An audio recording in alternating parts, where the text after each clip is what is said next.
সমস্ত দোকানপাট এখান থেকে সরিয়ে নেবেন। রাস্তার দুই পাশে অবস্থিত ভ্রাম্যমাণ দোকান, যাদের কোনো পারমিশন নাই, আপনারা দয়া করে আজকের মধ্যে সমস্ত দোকানপাট ক্লোজ করবেন। সরাই নেন, আজকে শেষ সময়, এরপরে কিন্তু আইনানুগ ব্যবস্থা নেওয়া হবে। সমস্ত অবৈধ দোকান আপনারা আগামীকাল থেকে এলাকার অবস্থান করবেন না। জ্যামের জন্য হাঁটা যাইতো না, কিন্তু আমরা মনে করছি আগের থেকে এখন বেটার, আজকের থেকে এর পরের দিন আরেকটু বেটার হবে। এইভাবে আমরা উচ্ছেদ অভিযানটা ফ্লো করে উচ্ছেদটা করে আমরা একটা সুন্দর কক্সবাজার দেখতে চাই।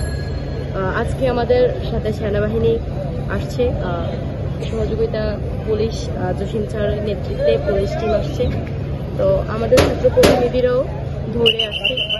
আমরা চাই সবার সহযোগিতায় একটা নতুন বাংলাদেশ করতে, তো সেই হিসাবে আজকের উচ্ছেদ অভিযানটা ছিল।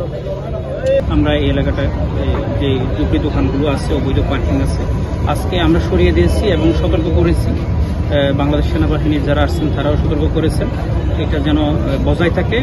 পরবর্তীতে যদি এগুলোর আমাদের আইন অমান্য করে, তাহলে আমরা পরবর্তীতে আইন প্রয়োগ করবো। এগুলো এরকম অঙ্গীকার ব্যবহার। এর আগে তো দুইবার অভিযান পরিচালনা করেছেন, একবার সবুজায়নও করেছেন আপনারা, কিন্তু এর মধ্যেই বসে গেছে, আমরা এরকম দেখেছি।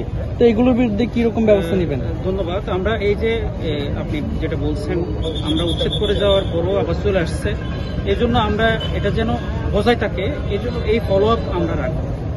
যার কারণে এই আজকে আবার এর আগে আমরা 2 দিন কাজ করছি। এখন এরপরে আপনারা জানেন বাংলাদেশ সেনাবাহিনীর ম্যাজিস্ট্রেসি পাওয়ার দেওয়া হয়েছে এইসব বিষয় নিয়ে কাজ করার জন্য। এই অঙ্গীকার থেকে তারা এখানে আসছেন এবং আশা করি এই কক্সবাজার অচিরেই এই পর্যটন নগরী আমরা সবাই মিলে একটা সুন্দর পরিবেশ করব। আমরা এই বিষয়ে এখানে যারা স্টেক হোল্ডার আছেন তাদের সবার সহযোগিতা কামনা করছি।